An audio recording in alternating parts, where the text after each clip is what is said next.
দেশের উত্তর পূর্বাঞ্চলে নদ নদীর পানি কমে বন্যা পরিস্থিতির উন্নতি হচ্ছে, যা আগামী ৭২ ঘন্টা পর্যন্ত অব্যাহত থাকতে পারে। মৌলভীবাজারে বন্যা পরিস্থিতির কিছুটা উন্নতি হয়েছে। মনু নদীর পানি বিপদসীমার ১১০ সেন্টিমিটার ও ধলাই নদীর পানি বিপদসীমার ৩৫০ সেন্টিমিটার নিচ দিয়ে প্রবাহিত হওয়াতে মৌলভীবাজার পৌরসভার ১ ও ৬ নং ওয়ার্ড এবং অন্তত ৮টি গ্রামের বাসাবাড়ি থেকে পানি নেমেছে। লালমনিরহাটে কমেছে তিস্তাসহ সব নদীর পানি। তিস্তার পানি হঠাৎ নেমে যাওয়ায় গ্রামীণ রাস্তাঘাট ক্ষতিগ্রস্ত হয়েছে। এছাড়া বেশ কিছু পয়েন্টে দেখা দিয়েছে নদী ভাঙন। বর্তমানে তিস্তার ডালিয়া ব্যারাজ পয়েন্ট পানি বিপদসীমার ৬৩ সেন্টিমিটার নিচ দিয়ে প্রবাহিত হচ্ছে।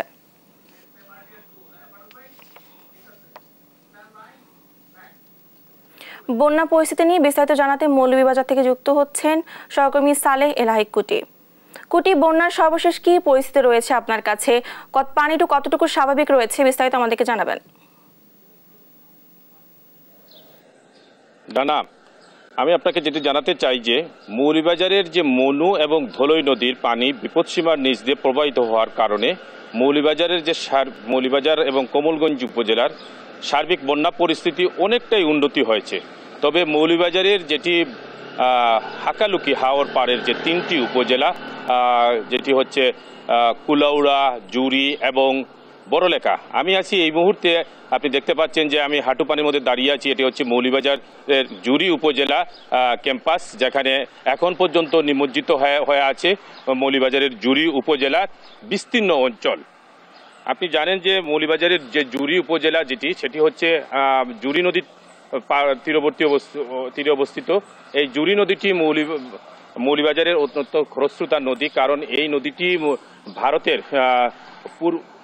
ত্রিপুরা রাজ্য থেকে নেমে এসে হাকালুকিতে পড়েছে এবং হাকালুকিতে পড়ার পরে হাকালুকির যে পানিটা যেটা কুশিয়ারা নদীতে প্রবাহিত হবে, সেই কুশিয়ারা নদী ইতিমধ্যেই বিপদসীমার উপর দিয়ে প্রবাহিত হচ্ছে, যার কারণে পানি নিষ্কাশন না হয় এই কুশিয়ারা নদীতে যে পানি ফুলে থাকায় হাকালুকি হাওর টুইটুম্বুর হয়ে আছে এবং টুইটুম্বুর হওয়ার কারণে এই হাকালুকি হাওরের যে পাড়ের যে বিভিন্ন জায়গা, বিশেষ করে জুরি, কুলাউড়া এবং বড়লেখার বিস্তীর্ণ অঞ্চলের শত শত মানুষ এখনো পানিবন্দী। আপনাকে একটি বিষয় জানাতে চাই যে মৌলভীবাজারের জুরি নদী এখন পর্যন্ত ১৯৩ সেন্টিমিটার উপর দিয়ে প্রবাহিত হচ্ছে এবং কুশিয়ারা নদী ১১ সেন্টিমিটার উপর দিয়ে প্রবাহিত হওয়ার কারণে পানি নিষ্কাশন না হওয়ায় এই অবস্থার সৃষ্টি হয়েছে। এই মৌলভীবাজারের জুরি উপজেলায় আমি আছি এখন। দেখতে পাচ্ছেন জুরি উপজেলা যে উপজেলা প্রশাসন ক্যাম্পাস সেটির বর্তমান অবস্থা। এই অবস্থা শুধু জুরি নয়, কুলাউড়া উপজেলা কার্যালয়টিও এইভাবে নিমজ্জিত হয়েছে এবং রাস্তাঘাট সহ বিভিন্ন জায়গা এখন পর্যন্ত প্লাবিত হয়ে আছে।